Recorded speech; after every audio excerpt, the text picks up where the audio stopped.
Good evening friends,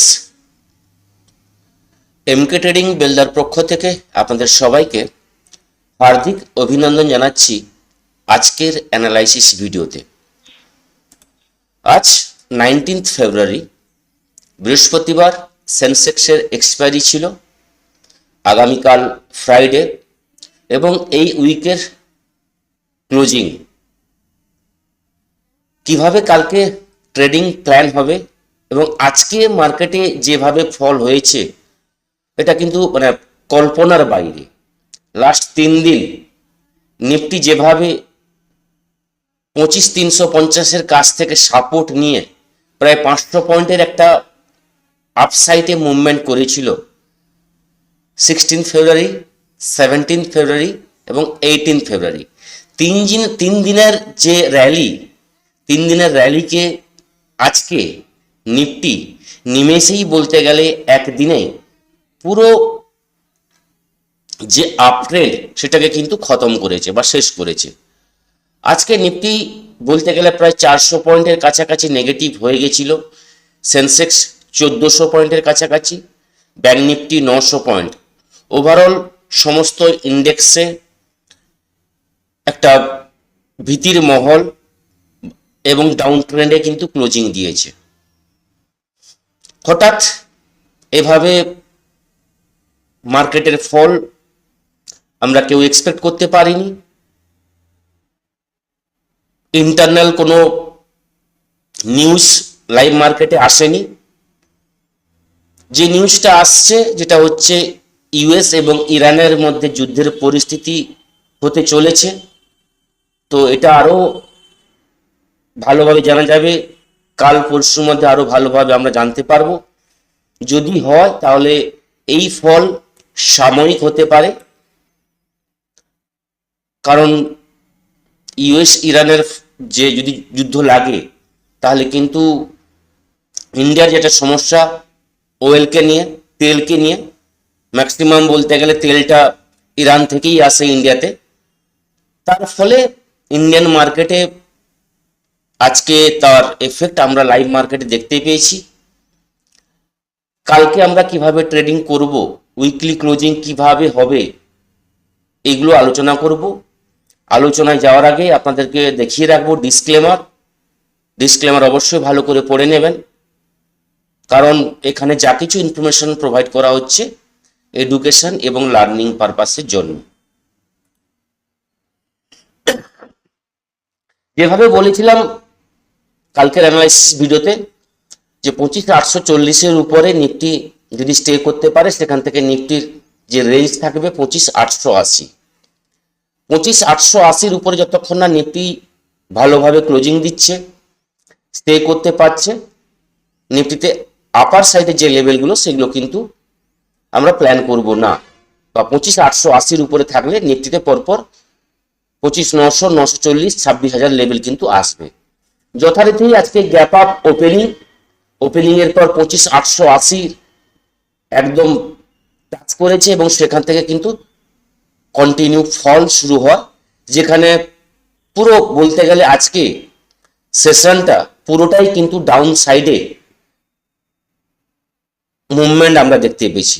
কোথাও retest, bounce, profit booking আমরা কিন্তু আজকে লাইভ মার্কেটে দেখতে পাইনি। যত বেলা গড়িয়েছে আমরা দেখতে পেয়েছি যে মার্কেট ওভারঅল ডাউন ট্রেন্ডে আছে আজকে, এবং ডাউন ট্রেন্ডে থাকলেও আমি ডাউন সাইডের ট্রেড তখনই নেব যদি মার্কেট একটা রিটেস্ট করে, বাউন্স নেয়, তারপরেই কিন্তু ডাউন সাইডের ট্রেডটা ভালো হয়।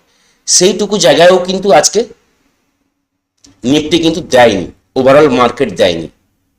মর্নিংয়ে আমরা একটা ট্রেড দিয়েছিলাম টেলিগ্রামে, সেই কলটা কিন্তু ভালোভাবে কিন্তু আমরা পয়েন্ট ক্যাপচার করতে পেরেছি। তারপর কিন্তু আর কোনো ট্রেড আমরা নিতে পারিনি। 400 পয়েন্ট ডাউন গেছে, তারপরেও কিন্তু ভালো ট্রেড কিন্তু আমরা নিতে পারিনি, কারণ কন্টিনিউ ফলিং এর জন্য। এবং আজকে নিফটি ক্লোজিং দিয়েছে 25,450, যেখানে 25,500 লেভেলটাও কিন্তু ব্রেক করে গেছে। 365 পয়েন্ট নেগেটিভ ক্লোজিং দিয়েছে। আজকের লো নিফটিতে 25,390-এর কাছাকাছি, 388। এবং যদি আমরা দেখি যে 16 ফেব্রুয়ারির যে লো, তার কাছাকাছি কিন্তু নিফটি আজকে এসেছে এবং সেখান থেকে কিছুটা উপরে ক্লোজিং দিয়েছে।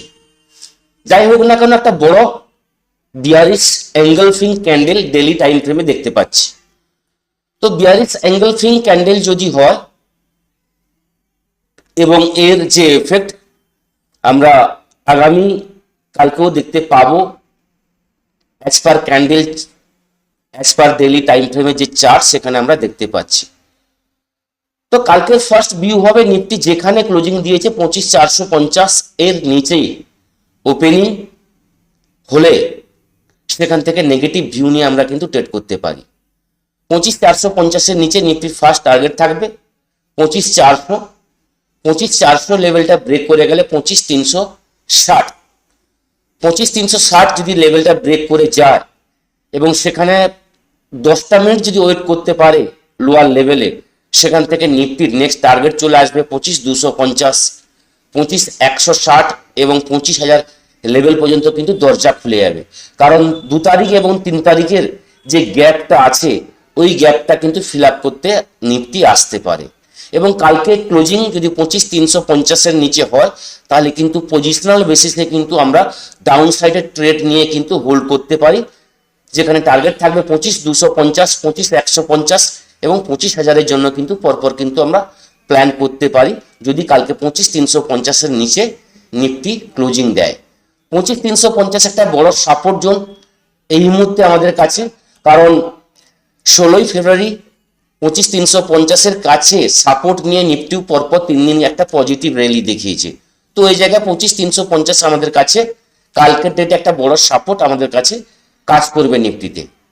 তো এই থাকলো নিফটির ওভারঅল নেগেটিভ বা ডাউন সাইডের ভিউ।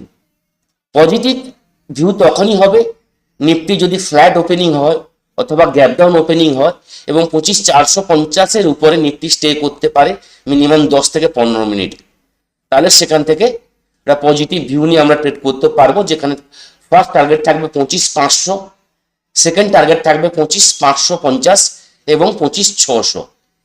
এই 3টে টার্গেট নিয়ে কালকে নিফটিতে আমরা আপসাইডের জন্য ট্রেড করব। ওভারঅল কালকে আমাদের স্পেসিফিক দেখতে হবে নিফটি কালকে ক্লোজিং কোথায় করছে, কারণ উইকলি ক্লোজিং আছে। উইকলি ক্লোজিং এর কাছে কাছে আজকের যে বিয়ারিশ এঙ্গলফিং ক্যান্ডেল হয়েছে সেটাকে রেসপেক্ট দেয় কিনা, না আজকের লো থেকে নিফটি কালকে সাপোর্ট নিয়ে 25,550, 25,600 উপরে ক্লোজিং দেয়, এটা আমাদের দেখার বিষয় আছে। যেহেতু উইকলি ক্লোজিং আছে তার উপরে বেশ করে কিন্তু নেক্সট উইকের আমরা প্ল্যান করতে পারবো। ওভারঅল যেটা বলে থাকি, গ্লোবাল নিউজ খারাপ চলছে। আপনাদের দেখিয়ে রাখি, আজকে যখন আমাদের লাইভ মার্কেট চলতে থাকে তো কিছু নিউজ আসে যেখানে ইরান ইউএস এর টেনশন আমরা হালকা হলেও দেখতে পেয়েছি, যেখানে ইউএস এবং ইরানের যুদ্ধের সম্ভাবনা হতে যাচ্ছে। যদি এটা হয় তাহলে কিন্তু মার্কেটে এর এফেক্ট আসছে কয়েকদিন আমরা দেখতে পাবো। তবে এটা বারবার বলেছি আগেও, এখনো বলবো, এই ফল কিন্তু সাময়িক, কারণ ওভারঅল ট্রেন্ড পজিটিভ আছে। যদি আমরা পজিশনালি দেখি লাস্ট কয়েকদিন ধরে মার্কেট হায়ার জোনকে ব্রেক করতে পারছে না এবং এই যে গ্যাপটা আছে এই গ্যাপটা ম্যাক্সিমাম ফিল হতে পারে যদি জিও পলিটিক্যাল ইস্যু এই জায়গায় কাজ করে, তাহলে কিন্তু 25,050 আমাদের কাছে নেক্সট টার্গেট থাকবে আসছে কয়েকদিনের ভিতরে। ব্যাংক নিফটিতে একই জিনিস, ডেলি টাইম ফ্রেমে বিয়ারিশ এঙ্গলফিং হয়েছে। যদি আমরা দেখি নিফটির তুলনায় ব্যাংক নিফটি কিন্তু এতটা ভাবে ফল হয়নি, যেখানে নিফটি 400 পয়েন্ট ফল হয়েছে, ব্যাংক নিফটি 900 পয়েন্ট ফল হয়েছে। তো ব্যাংক নিফটির এখনো যা লাস্ট জোন বলে রাখি 60,500, এই জোনটার নিচে যদি কালকে ক্লোজিং দেয় ব্যাংক নিফটি তাহলে কিন্তু আমরা 59,500 লেভেল কিন্তু দেখতে পাবো ব্যাংক নিফটিতে। কালকে যদি 60,500 লেভেলের উপরে ব্যাংক নিফটি ট্রেড করা শুরু করে এবং 61,000 লেভেলটাকে ধরে রাখতে পারে তাহলে সেখান থেকে কিন্তু একটা পজিটিভ ভিউ আসতে পারে ব্যাংক নিফটিতে। কালকে বলে রাখি 60,700 এর নিচে ব্যাংক নিফটিতে পজিশনাল বেসিসে আমরা ডাউন সাইডে ট্রেড নেব, যেখানে 60,350, 60,000 এই লেভেলগুলো কিন্তু পরপর কিন্তু ব্যাংক নিফটিতে আমরা দেখতে পাবো। যতক্ষণ না 60,000 এর উপরে ব্যাংক নিফটি ক্লোজিং দিচ্ছে ডেইলি টাইম ফ্রেমে, পজিটিভ ভিউ হবে না, ওভারঅল সেলিং প্রেসার থাকবে, সেল অন রাইস থাকতে পারে কালকের মার্কেটে।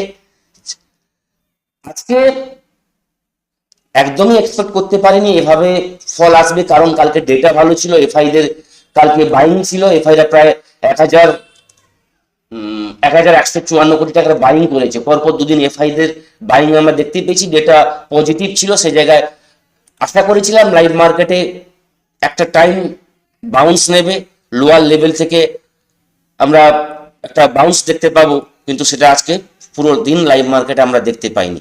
যাই হোক না কেন, প্রেডিকশন প্রত্যেকের প্রতিদিন সঠিক হয় না,